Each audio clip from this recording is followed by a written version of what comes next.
All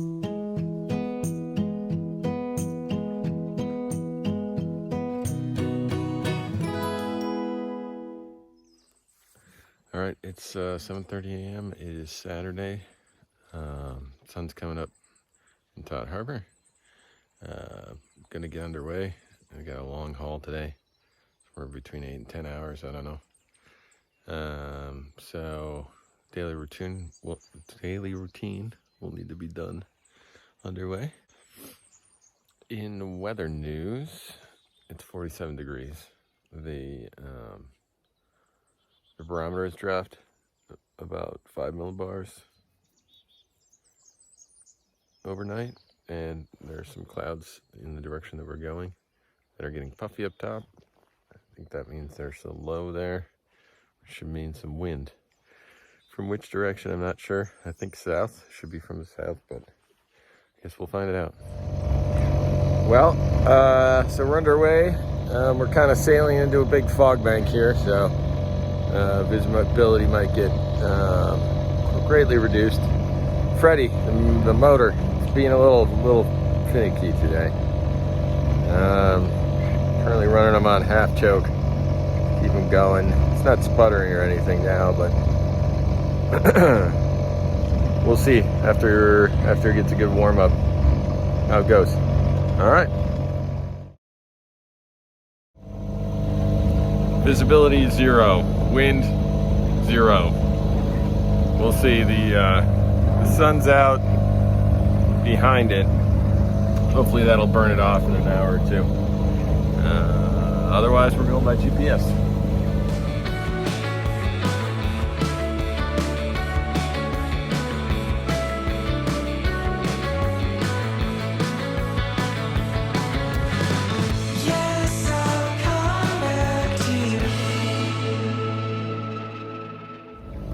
Look, it's Thomason Bay. Visibility's still bad. So I was able to get Freddy's running on no choke now. Just left it warmed up. I ran the throttle high, turned the choke off, and then backed the throttle down, and it's been running okay. I refilled them with fuel. I set a timer for 2 hours. I'm gonna refill on the run all day and hopefully not run them out, just for safety's sake. We're at 3.5 knots, which I find is a pretty economical use of fuel. Yeah, our course right now is 243, which will take us right down the coast. Some news. I turned on my radio on my phone, and I was able to get internet from Canada. Thank you, Canada. Not much, but enough to pull down a grip file. Also, apparently I missed Amazon Prime Day. That came through. So the grip file tells me that today and tomorrow are going to be a lot like this. I was hoping to make the passage on Sunday tomorrow, but it looks like any wind that there is going to be coming out of the south-southeast, which is directly in the direction that I need to go. So, but then around midnight on Sunday evening, it's supposed to clock around to the southwest, like west-southwest, and increase to like 10 to 15 for the entirety of Monday. So it's because we're on the western end of Isle Royale, we'd be starting from Windigo. It's actually a south-southeast passage, so it's a pretty good, it's basically a beam reach all the way back in 10 to 15. So it's kind of perfect. It should be perfect sailing on Monday, whereas tomorrow would just be frustrating and probably mostly motoring. So anyway, that's the current plan. Many more hours of this, so not very exciting. I think I'll read a book, just generally hang out. All right, just hit a 2x6, just floating in the water. Great. All right, I'm gonna go check for damage. It was like a 2x6, maybe a 2x8. I think it looked like it was about 2 or 3 foot long. So I think everything's gonna be okay. Okay. Yeah, no damage that I could see. It's hard to.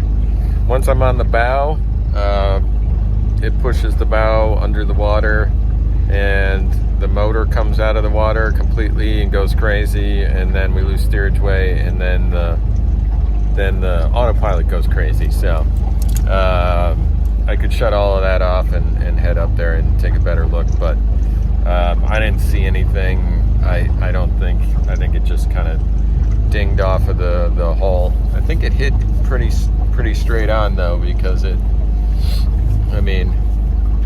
didn't sound like it scraped down the side. It just like banged and then like shot off to the side. Okay, try it again. I've got a decision to make. So I'm going to be up in this area. This is the western end of Isle Royale. This is Washington Harbor, and I got to get up to Windigo here. Actually, I'm scheduled for Beaver Island dock. But there is, on the charts, there's a ferry passage marked between Thompson Island and the main island, but it's super narrow. It's like 300 foot wide. It says 89 and 78 are the marked depths on the chart, on this chart that I found. The only other option is to go completely around the end.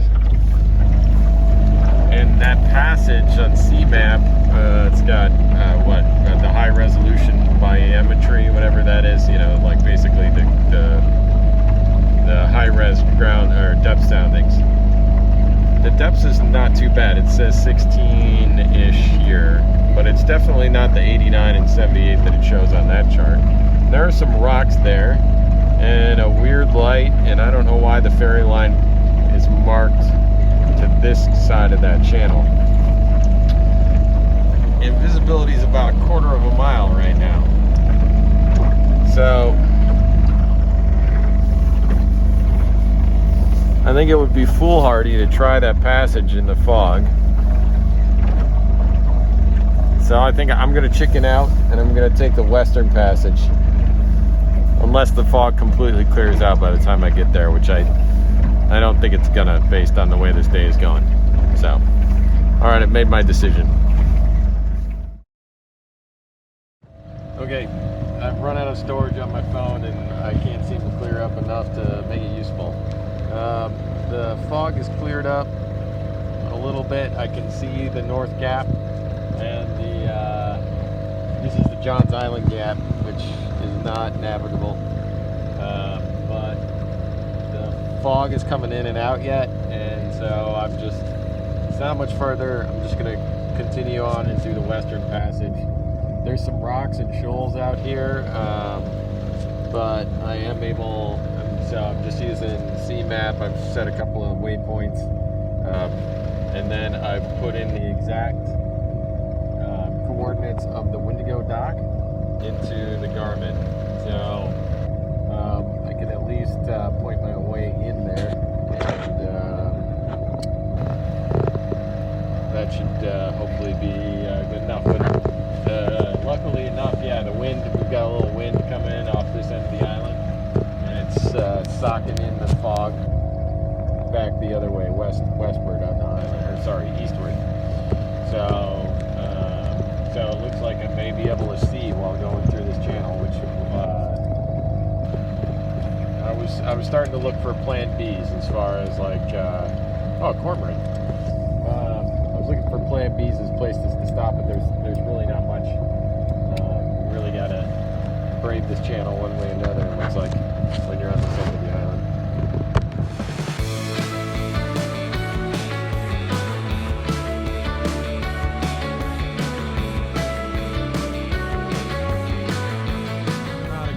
That good things usually happen to, and I'm glad I did not take that North Gap, because the whole thing just got socked back in with fog. So again, better safe than sorry. So it's a little bit longer. We got another, I think it adds about 4 miles trip. Yeah, I just don't want to try that gap in the fog. So.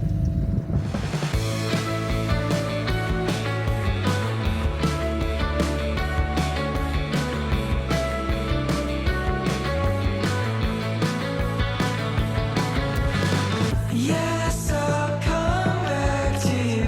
Then I'll ask, what have we done under the sun?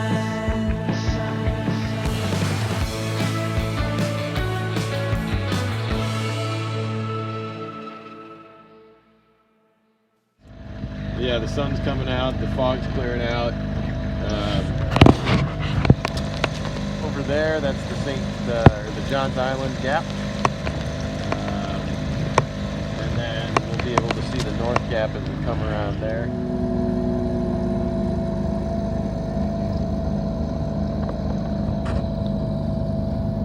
This is the North Gap.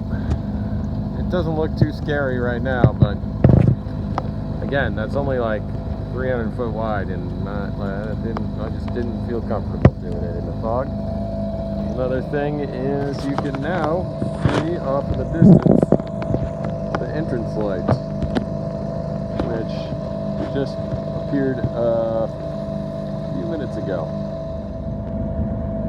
The Hunter 3.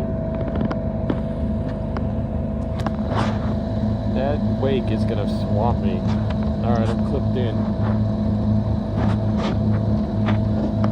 Jesus Christ. That's Beaver Island up there. And I got this guy who's about to take flight, I think.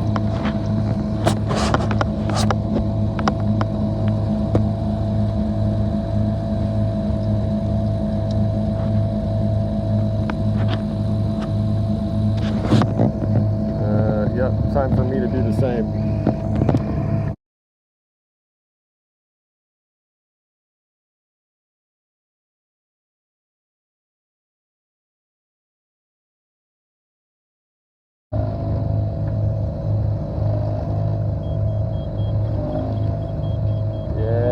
Yes, Randy, I know. I'm not pleased about it either.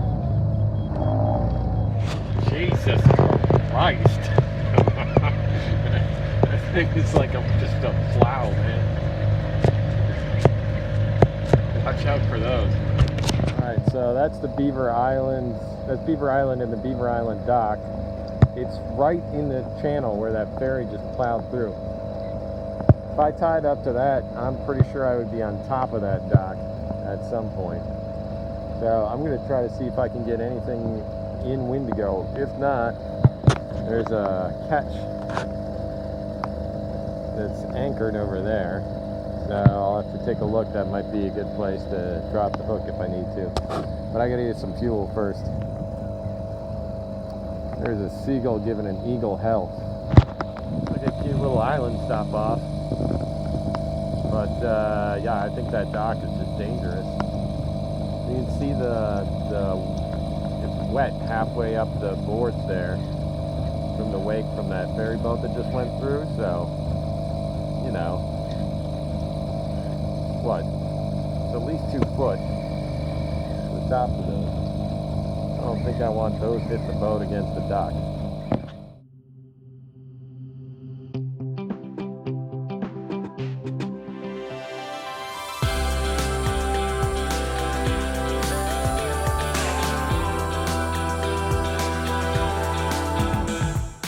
Back to my stories. The seaplanes, that's one of them, come in pretty regularly. It seems like about every half hour or so. So I would suggest going around the north side of Beaver Island. You can skip the ferry that's going to try to swamp you, and skip the maybe getting run over by a seaplane. Kind of noisy spot here, right next to the fuel dock, so it stinks. Apparently the ferries only come in at like 11 and 1 every day. It's like 11 to 4, and one comes in at 1 o'clock. So I could probably move over to Beaver Island tomorrow afternoon and spend a night there before taking off in the morning. Be a little quieter. There's a dude bathing here in the right off the dock that I'm at. He'd been hiking, so he's like ice bathing it.